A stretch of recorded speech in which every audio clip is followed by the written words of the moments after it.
Hi there. This is Late Talks on Air, episode 121. I'm your host, Nancy Duffy. Tonight, we have a wonderful guest. His name is Aaron Crippen. He is the author of this memoir titled Love at First Fall.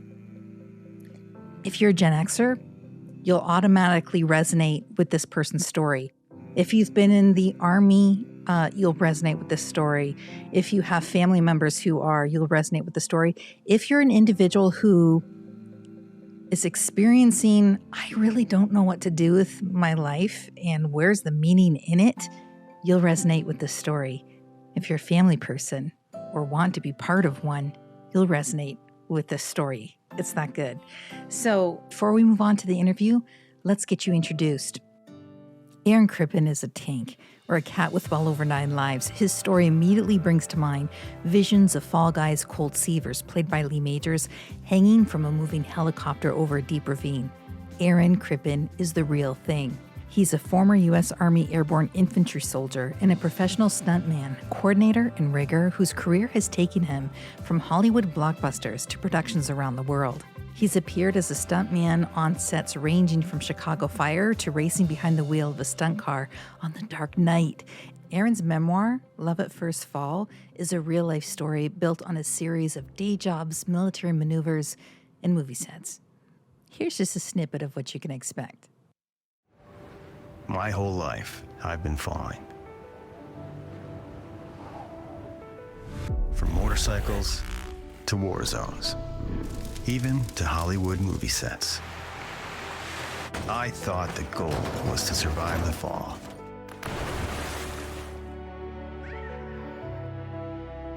But it turns out, the fall, that was just the beginning.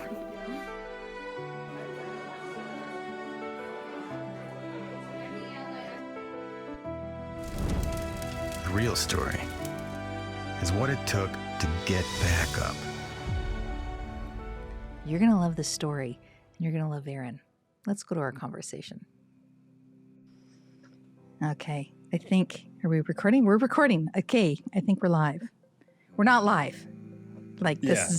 So if anything weird happens, just tell me, Nancy, stop, and it'll be fine. Aaron Crippen, first of all, thank you so much for taking the time to talk to me. I didn't know what I was getting into until I read your book. I saw your bio, I reached out to you, and I think my first words were something along the lines of, when I was younger, I used to be a big Fall Guy fan, which I was. And to learn that you're kind of the real deal was like so huge.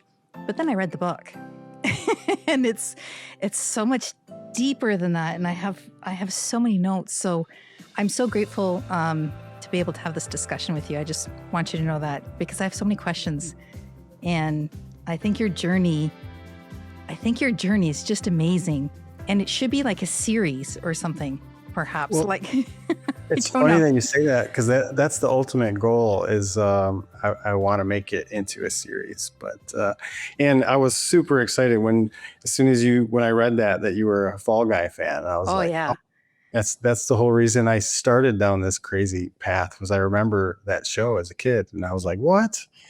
And then I got the audiobook. And the audiobook, I have to say, for anybody who's watching, who's listening, you must get the audiobook.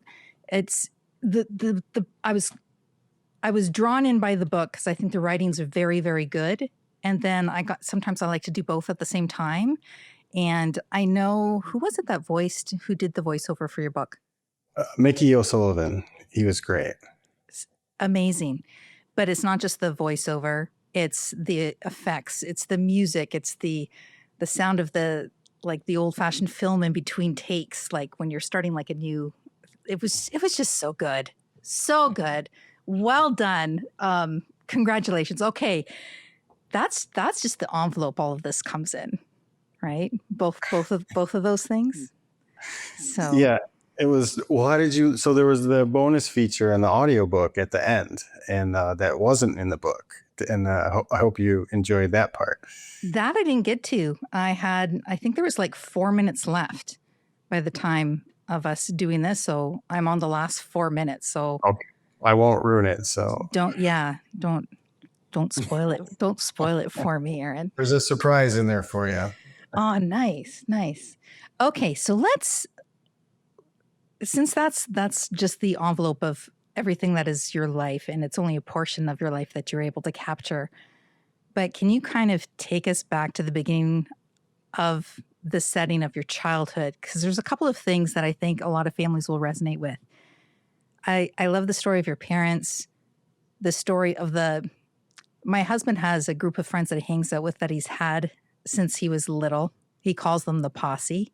And I think for you, that's your cousins that you grew up with. And you describe in the book sort of, okay, there's one that's kind of like the planner, the instigator, there's the doer, and then there's the cautious one. And I'm like, that is almost every posse that I know of. So why don't we start there? Because I think that's where your interest in all of this might have started. Or you can tell me when you became interested in stunts and things like that. So. Yeah, that was definitely where a lot of the interest came from. And it was basically just me and my cousins. I think it was my cousin Grant. He got a hold of a video camera, like the old VHS or whatever. Well, I can't remember the name of the camera, but my cousin would remember. And so every family event was always based around a meal, or usually at my grandparents' house too. And so we would just like most families, you don't sit at the grown-up table, you sit at like the little kids table. So Yes. We would sit there and we would eat as fast as we could, and then we would grab that camera, and out the door we were making huge blockbuster movies. Well, that in our minds, that's what we were making, but realistically it wasn't. But that was where I really fell in love with storytelling. I mean, there was all of a sudden somebody would have an idea or a plan, and then we would talk about it, and then it would always change as we were doing stuff. So really seeing the concept and then doing it was so much fun. And then you get that delayed gratification where later on down the road, you actually get to watch it, and it's always different than what you imagined. And that was just so much fun. Those days were the best. Whose idea was it to do the film, to incorporate the filming into it? Like, was that just was somebody else in the family doing it, or was there? Well, I think at the time my uncle was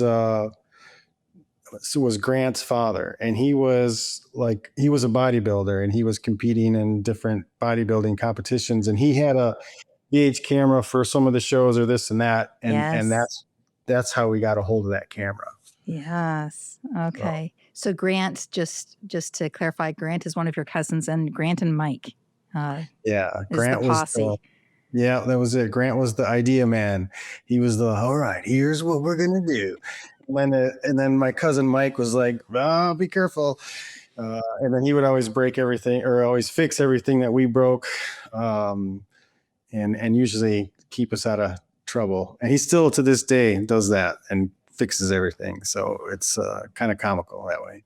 Did all three of you go into the same line of business? No, actually, my cousin Mike kind of went more the IT route and computer. The cautious one. Yeah. I love it. Yeah. I think you have to be pretty uncautious if you're going to go into the film business. I think there's a lot of uncertainty there. Yeah. Oh, such great stories. Your father. What's that? Where did you grow up? I grew up in this tiny little town, a really tiny town in Ontario, southern Ontario, called Leamington. It was like just an FYI, it was the tomato capital of the world. That is and we worked with tomato. It's so, but yeah, my background's very, very humble. But there was a lot of your story that I resonated with. Would you call yourself a Gen Xer? I don't know what that means exactly, but I think my age range fits into that. Were you born in the 70s? Yeah. Okay. So we're the same. I think I might be a little bit older than you, but we're the same. I was born in the 70s. But a lot of what you brought up with the backgrounds, your parents got divorced, and back in the day, that was a new thing. That wasn't something that happened a lot.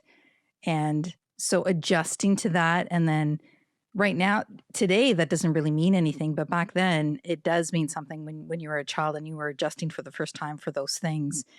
And around that same time, I don't want to spoil your book. I just want to talk about some of these things that were big events, because there were some themes that I noticed. So one of the themes is you have a number of people that showed up as sort of teachers in your life that I want to highlight and talk about.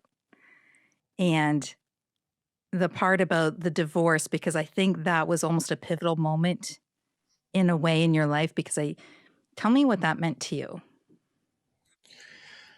I mean, it was definitely huge, pivotal, defining moment. Absolutely. Mm-hmm. And I think at the time I was 13 at the time. And, that's such a rough age. Yes. Because it's a rough age if you have everything going right for you. I was 12 when it happened. And Okay. you're right. You're right on the precipice of, what's going on. I mean, and when you're at that age, everything is always a bigger deal than it should be, as it is, because you don't have any life experience to back it up. So, and at the same time, you don't understand what's happening. So, all the pain that my parents were going through during that, I had no idea. I just knew that they didn't have time for me or to help me with anything. So that's like your whole world kind of just split in two. And it was, and you were in the middle. Were you a middle child as well? Yeah. Yeah. Mm-hmm. Literally in the middle, right? And I bring that up because there's another event that happened that kind of ties in toward the end of your book. And I want to call it, I guess you could describe it as like a near-death experience. And that was, were you 13 as well when that happened? I think I would have probably been 14 and a half, somewhere in there. Yeah. Yeah. Yeah. And how much can you say, Aaron? I can say, it was appendicitis, and I guess appendicitis burst and hospital. And it was an experience that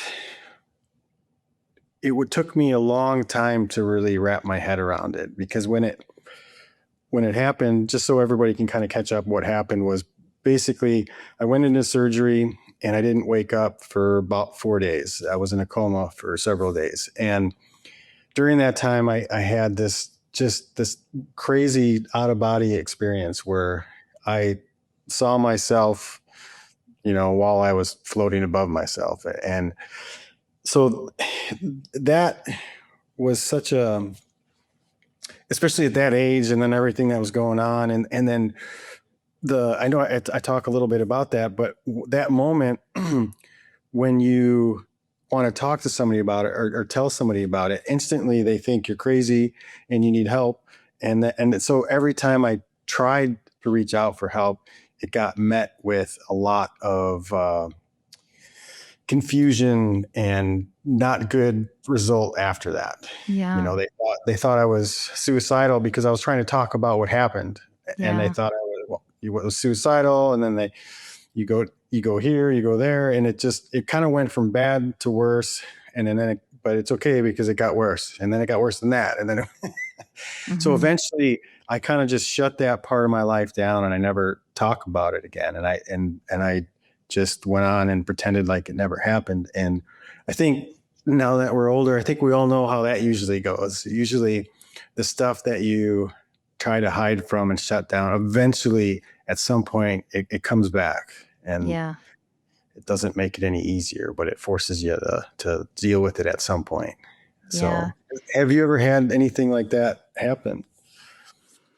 A near-death experience myself? No. Having difficulty in communicating something to others, yes, of course. But again, it's something I resonated with, because back when that happened, so would we still be in the 70s when that happened, or were we 80s?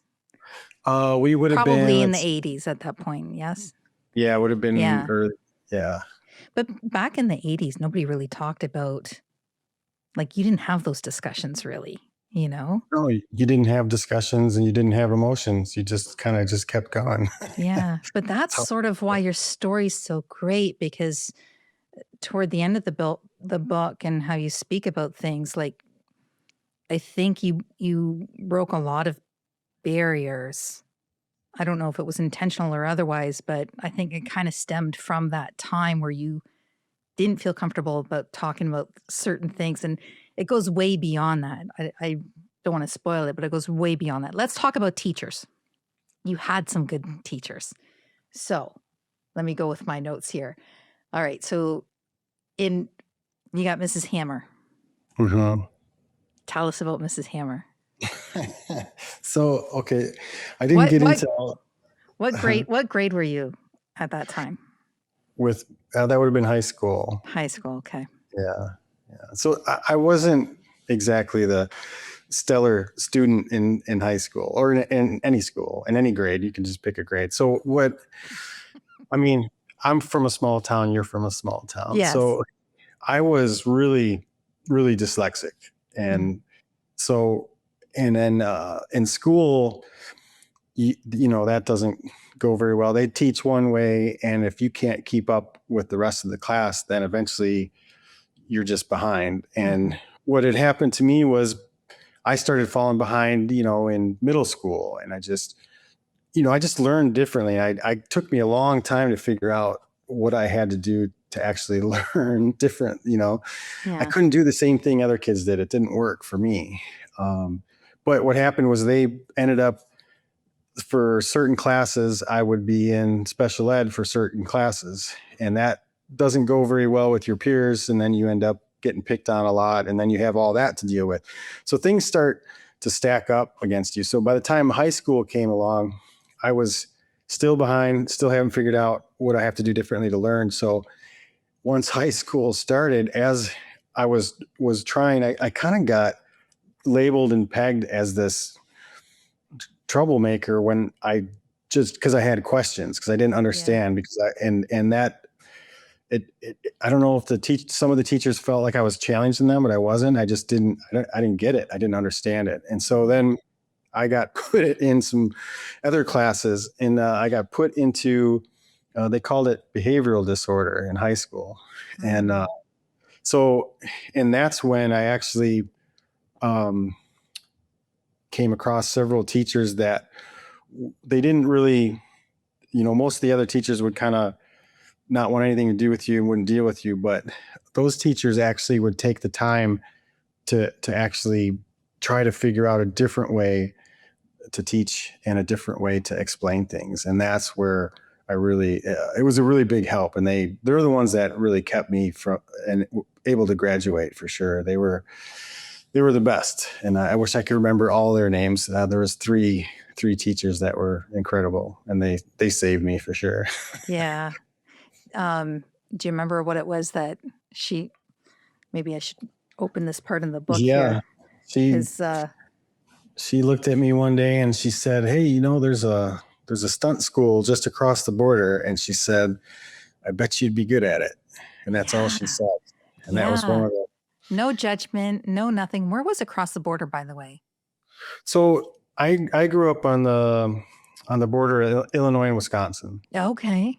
So originally from Wisconsin, and then parents moved along the way. And then I grew up it was a real small town, and it was all like cottages and summer homes and that type of thing. So, and at the time when we were living we were like the only ones that lived there all year round. So in the summertime, there's all these kids to play with.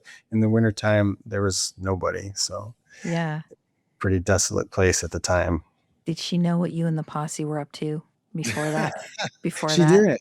No. So like, how did she right? So by day, I'm an instructional designer. So like, I like to see how people learn and tools that they use and how people connect. And when I'm reading this, I'm like, how did she know? How did she know? Right? That would be of interest to you, but she did somehow, in a way. Yeah. I don't know. I don't know, but she She had it. She had it. I just remember that. And it was such a big moment too, because it was like somebody actually thinks I can be good at something. That was a big Yeah. moment at the Right? time, That's age. so huge. That's so huge. Okay. Second teacher. Correct me with the first name. Is it Raina or Rena Steele? Rena Steele. Rena Yeah. Steele. Sorry. Okay. I changed her name for the book. So, Okay. So Rena Steele, fictitious Rena Steele, who is a real person somewhere out there, but name shall remain unnamed. But so she said this thing to you: fame gets you killed, skill keeps you working. Tell me about she that. had a lot of good lines. I mean, she was tough as nails. I mean, she was like, was this in the school that you got referred to, or like is that this was how you made? Okay, that's the actual one. So she came from a family of stunt performers. Her dad was a famous stuntman, and her brothers were. And then I don't know exactly how she ended up living out there, but she was living out there, and she started a stunt school. And she was tough. She was strong. She was incredible. And really good. And she, would take the time to teach you as much as possible. And she always had things going on and different shows and live shows and events. And And she asked you, are you here for fame? Are you here for, right? Whatever else she said. So you didn't choose, you said the right thing. Are you here to be famous, or are you here to be good? Yeah. That was the line. Okay. And then the other teacher that I noticed, and I'm sure there was much more, but there's Mickey. Yeah. What can you tell us about Mickey? I mean, he was a guy that didn't have much words, not much to say, but he was the guy that could say more. He would say more by what he did, and he just was one of those people that, when you see someone doing something that they love, I mean, obviously, and they've done it for so long, they're just incredible at it. Watching Mickey on horseback was just unbelievable.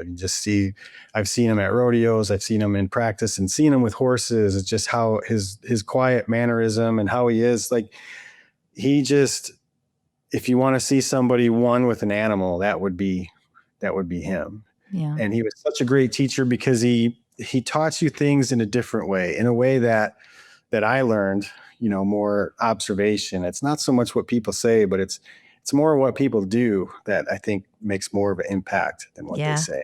Yeah. And I think anybody who has kids will agree with you on that one, because they tend to see the things you do and mimic with the things you do, so they don't always listen to you. But yeah, no, Mickey was, he was really the one that, I think, how sometimes you learn something, but you don't really know exactly what you learned or how much of an impact it was until later on down the road. Well, he was just one of those guys that he taught me rodeo.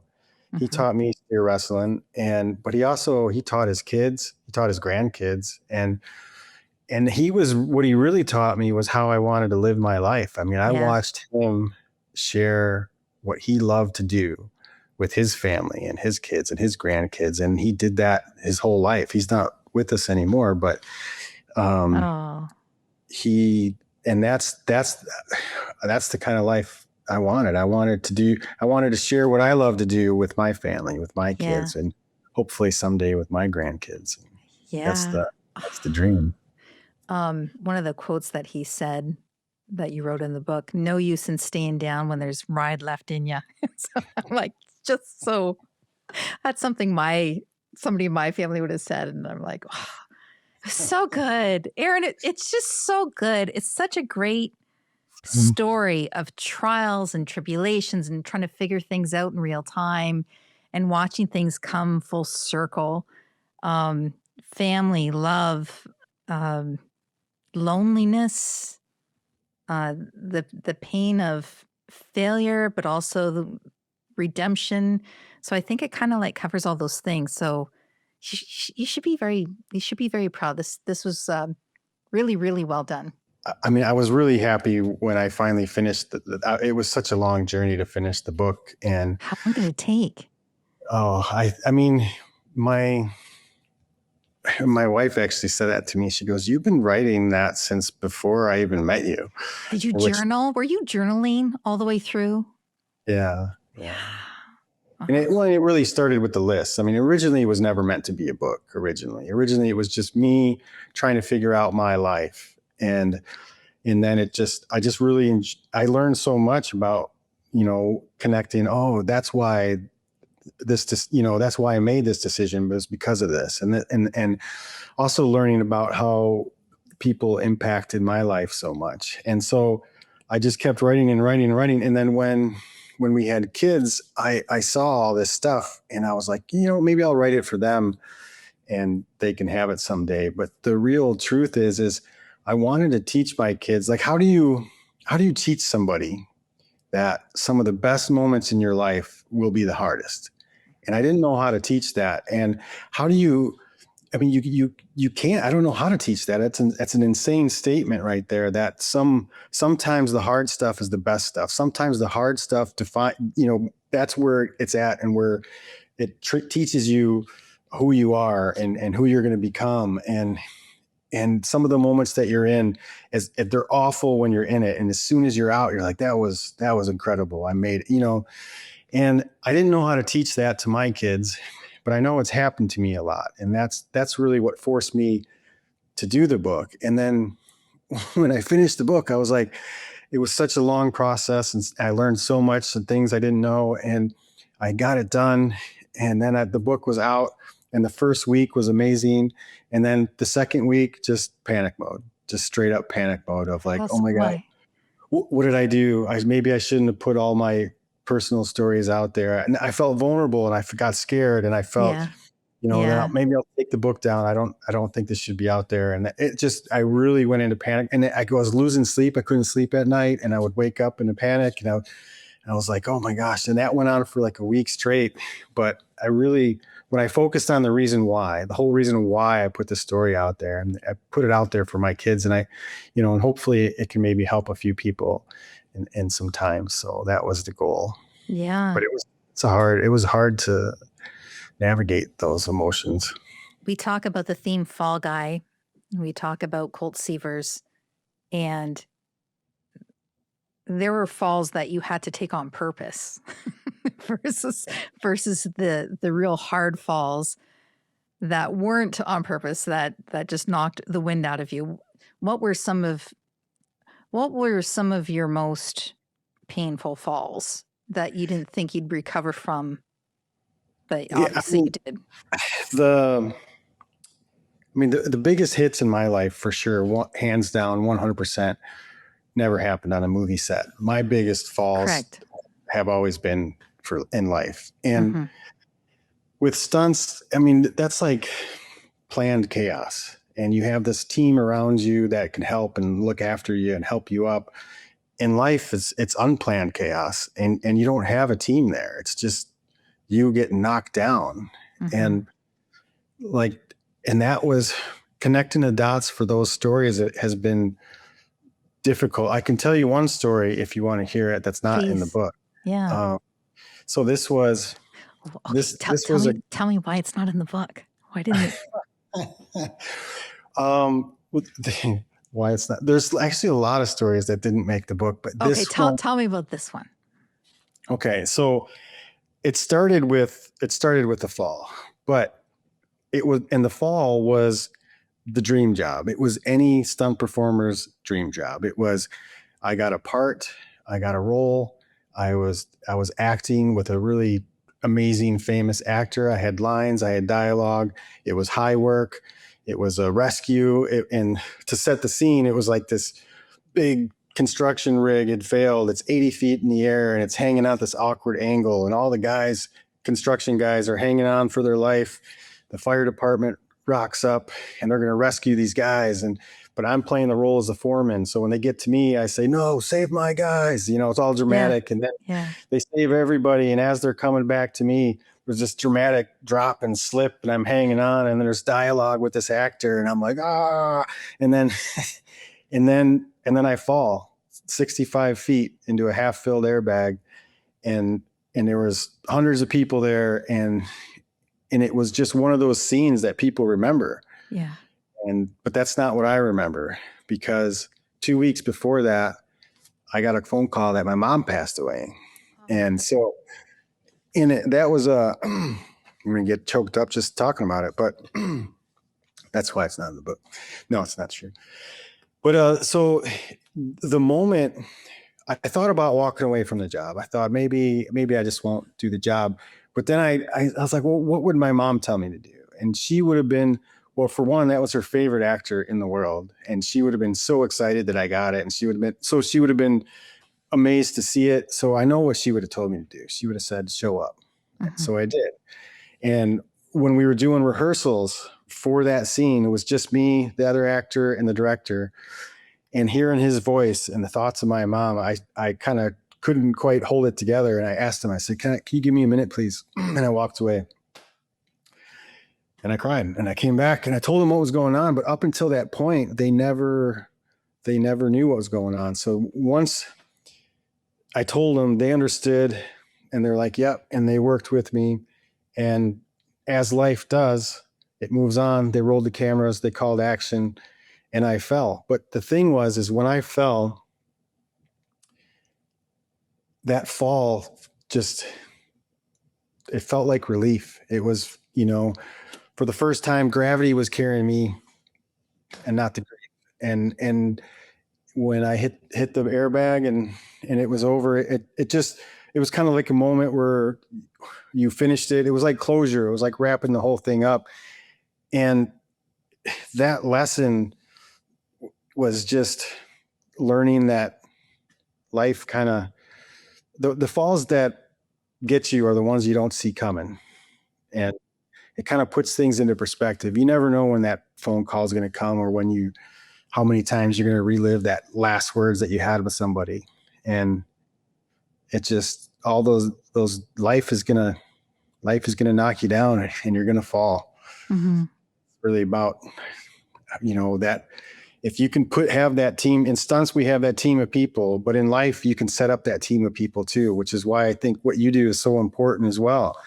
I mean, just talking with people and letting people have options to listen to. It's, people like you are important in this world, and you guys do a lot of good for people. So thank you for that. Oh, I'm learning.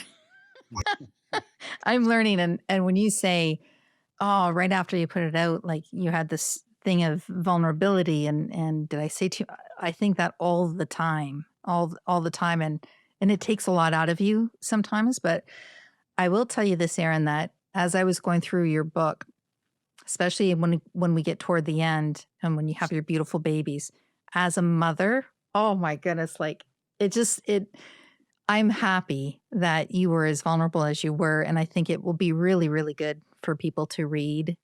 And because it's about building strength and love and redemption, all that stuff. But it's about family and those things that are like that story that you just shared. That sentiment resonates throughout that book. It was really good. Okay, let me just move on. Okay, so there is a point in the book though that is heartbreaking in another sense, because so you were in the military, mm-hmm. right?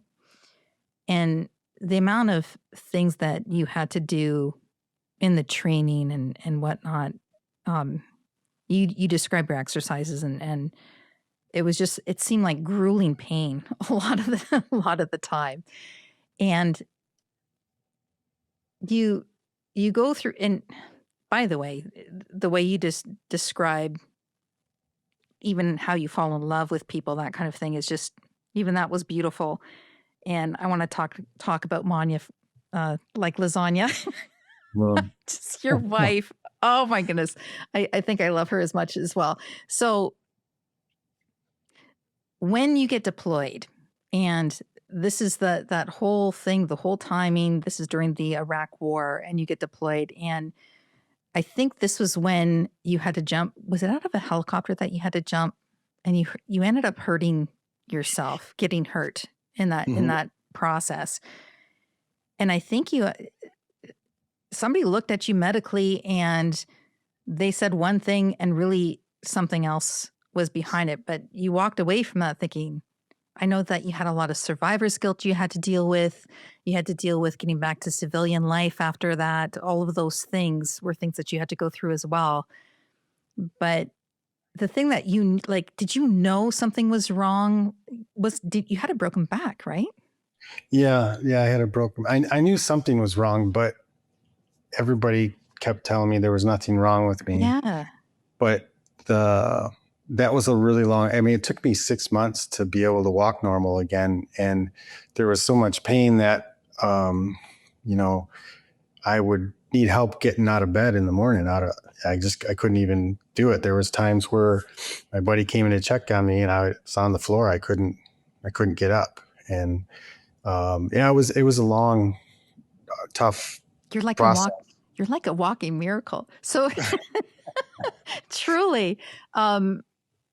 So when you found out, one of the things that you wrote about was how you were feeling at the time, like almost like a betrayal, which is completely understandable. So in the process of falling, we also, I think one of the themes that comes up is forgiveness in a roundabout way, because you would have had to do that. You would have had to go through, you would have had to get to the other side of that, right? To fully heal. I mean, there was a lot there because, being hurt like that, and they say you're fine and you're not, and clearly something is wrong. And I ended up getting pushed out of my unit that I was in because and you don't get treated very well when you're injured and they tell you nothing's wrong, but something is wrong. A lot of times they think you're faking or something like that. So what happens is, and nobody knows what to do with you because you're obviously struggling with pain and different things. And so and then because I'm not in my unit gets deployed. I miss out on certain things. And then those guys come back. I eventually did fight my way back into that unit. But then once you come back in, then those, even those guys, because of what they went through and you didn't, there's tension there because they're, where were you on this? And you nothing wrong with you anyway. And you just didn't want to go. And that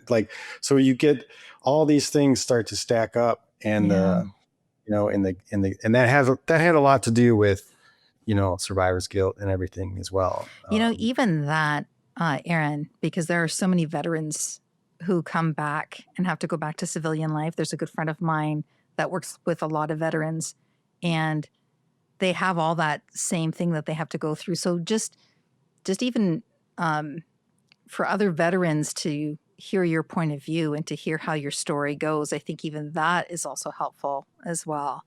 So also worth the vulnerability there. So, like on so many levels. So that was one of the things that really stuck out to me. And then the other thing that I want to talk about is there's first loves and then there's lasting loves.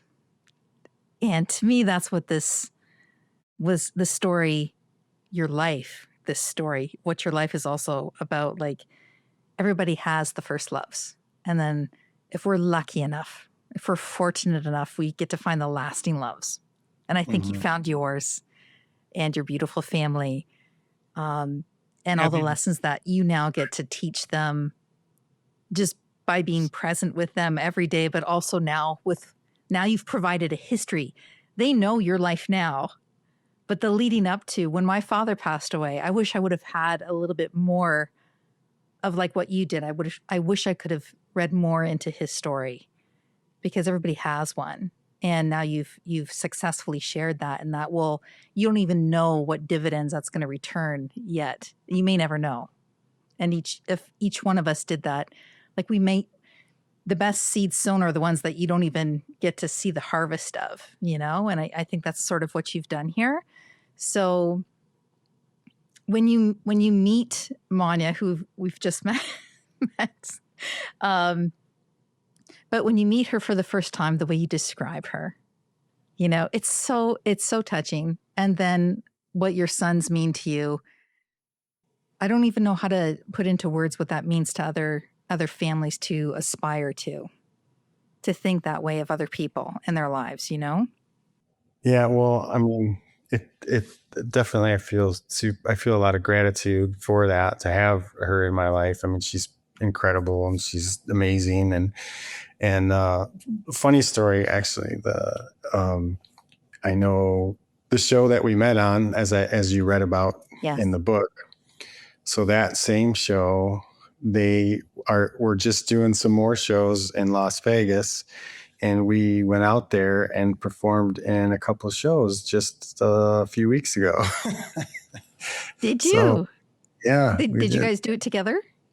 Yeah. Wow.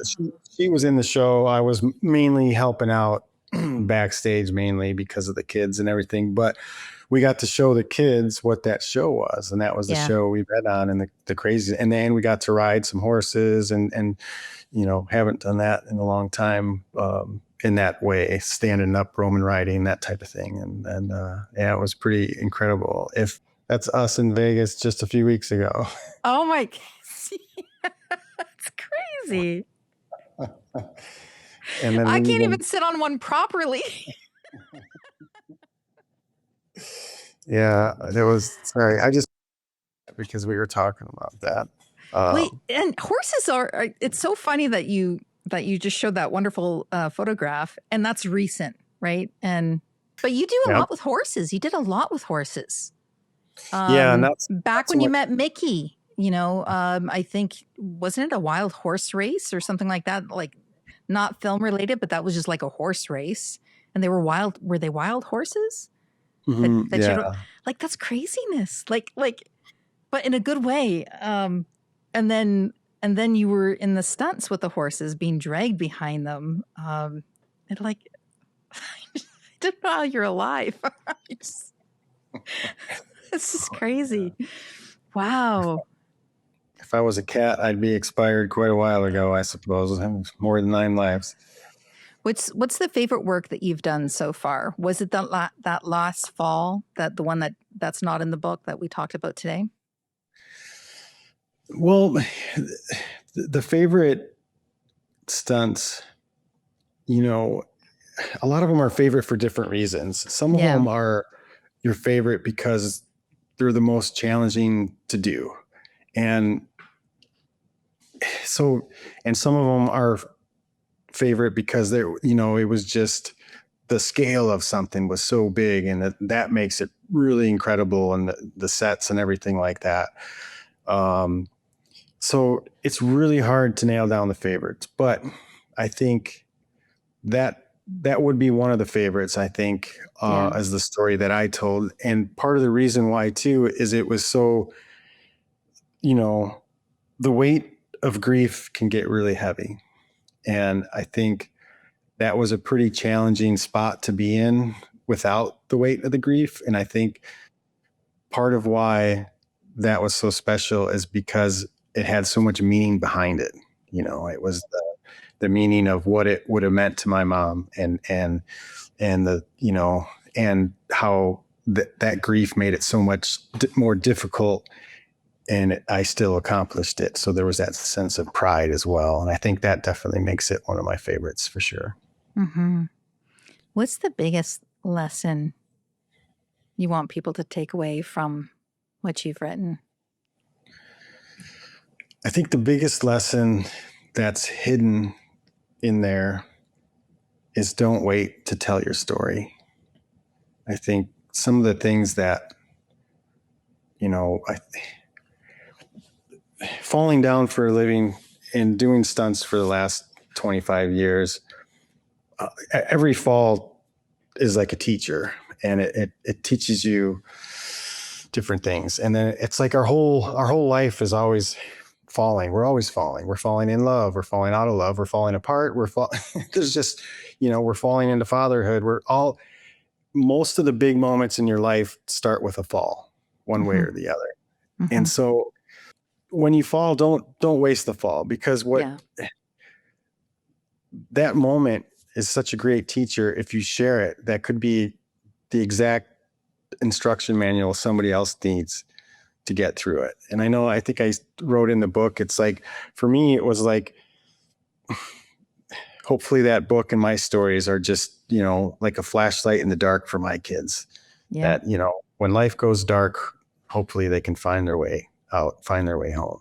Yeah. And I think, everybody has those moments and everybody has those stories. And what was always bothered me the most, I've lost friends and brothers and people that I love, is that when I've been to their memorials and their services, I've learned more about their life than when they were here. And that always bothered me so much. And that's one of the main reasons that I wrote the book, is I didn't want to do that for my kids. So I hope everybody, if out of anything, if you like it, just tell your story, share it. Yeah, for sure. And you mentioned too that in the past, especially particularly men in the past, there's a lot of pride in talking about things, like pride as in keep it to yourself. Don't let other people hear what you're thinking in a way, you know what I mean? Or don't say too much. And I think you've broken that. At least within your sphere, you've broken that in a good way. It's not broken bones. It's like, but you've broken down barriers, I think, in a way that's healthy, and you should be very proud. I can't say enough other than, is there going to be, like, is this your first and last authorship, or are you planning on doing more? Look at all my little notes. Look at all this stuff. That's it. I love that. Yes. Initially I was like, I'm never doing this again. This has been such a long road. It's been fun to look back on my computer, and I got versions of the book from 2018, 2019, 2020, it just goes on and on and on. And some of the stories haven't really changed much since then, actually, but and in the beginning, if you would have told me that I would have been writing a love story, I wouldn't have believed you. Yeah. So, and your teachers from back in the day probably wouldn't believe it either. But now look, right? Last question for you, if you don't mind. Your favorite section of the book, or is there a favorite passage of the book that you sometimes still refer back to yourself? My favorite part is the letter to my sons. Right at the end. Yeah, that's my favorite part. And on the audiobook, my favorite part is at the very end, which is, I'm not going to tell you because I don't want to ruin it for you. Yeah. You can tell me because the listeners will want to know. Let me just see that here, this right here. And then you have a lovely author's note. To my sons, Colt and Koa. By the way, Colt, is that for Colt Seavers?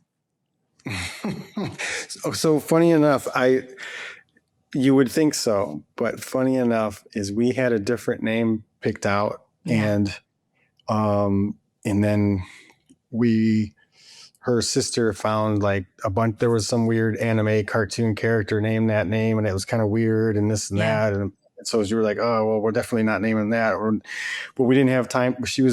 She went into labor so early, 10 weeks early, and the baby comes out, and the doctor's like, what's his name? And I was like, Colt? And that just came out. That's how he was named. I just love it. Also, a bit of trivia. Did you know that the Fall Guy sang his own theme song? Did you know that Lee Majors sang that song? I didn't know that. I thought it was somebody else who sung that song, because the whole how they pitched that show. Do you know the backstory on how they pitched the show? No, I don't know how they pitched the show. Tell me. The pitch was the song. Yeah. He went in there. I'm going to send you the link because he talks about it. Lee Majors talks about it like relatively recently. But he talks about why he wanted to sing the song, because he says, I don't want to name drop, but we changed the names a little, but there was this woman named Farah Because like if you go through the lyrics of that, and the lyrics are really interesting, and it says a lot about almost the stuntman nature, right? Because I'm just looking at the lyrics right now. I might fall from a tall building. I might roll a brand new car because I'm the unknown stuntman that made Redford such a star. The nature of the stuntman or stunt woman puts them in the background almost, out of infamy, out of, like, you might have the people on set that know it's you who did what you do. But you go home at night and you're the unknown stuntman, so. Well, that was one of the greatest draws, of being a stunt guy is nobody knows who you are. Yeah. And you just, it's like you kind of show up, you do your thing, and then you're gone. And then that's it. That was one of the best parts, I thought, anyway. So one of the things I've been talking about recently is adventure. Your sense of adventure, all the things that you've done, living a life of adventure. I think if we don't say yes to the adventure, it's almost a sense of not taking the fall, right? Like you have to say yes to adventure. And I think that's what you've done. Whether you're known or unknown, the unknown stuntman, I love that because it kind of takes the whole ego out of the thing. But you said yes to adventure and you showed up. So for that, thank you. Thank you so much for talking with me today. I really appreciate it. I will have all of this linked on my show notes, of course. But any last words for the audience? Love the fall and don't waste it. Aaron, thank you so much for your time. I appreciate this today. Thank you. Yeah, it was a pleasure being on. Thank you. That was Aaron Crippen. He's the author of Love at First Fall. You can find this wherever books are sold. Of course, I will put links in my show notes as well. You heard me mention during our talk, Monnya like lasagna. That's because his wife, who he met on the set of Voltaire, is in this book. And he describes his first meeting of her. And as their eyes locked, she looks at him and he says, "Hey." And then she says, "Hey is for horses. I'm Monnya like lasagna." And I actually had the opportunity of meeting her while we were having our conversation. And she's very delightful. She's also an aerialist. So let me just pull this up because can you imagine this couple? And now their kids are getting into it as well. They're like the Incredibles, this family. They really are. So this is the two of them right now. I think they refer to this as Roman riding, where they're riding on the backs of the horses. For those of you who are listening to the audio only version, they're standing up on top of these horses, riding horseback. And wow, just amazing. Here's a couple of pictures of them as well as a family and some of the stunts that Aaron has done. An incredible family. You're going to love the book. So that's it for our show this week. Thank you so much for tuning in with me today here on Late Talks on Air. You can get all of the information that we talked about today. Links can be in our show notes. Come visit me at latetalksonair.org. Also, I should mention this. I'm going to give away one of these books. Here's how you get it. I will do a draw from everyone who sends me a note by going to latetalksonair.org. Go to my contact page, send me a note, and just put the name of this book, Love at First Fall, right? And I will receive that message, and then I will do a draw amongst all of you, and then I will announce the winner at next week's show, and I'll send you a copy. So looking forward to that. Thank you so much for listening. Have a great night, everyone. Until next time.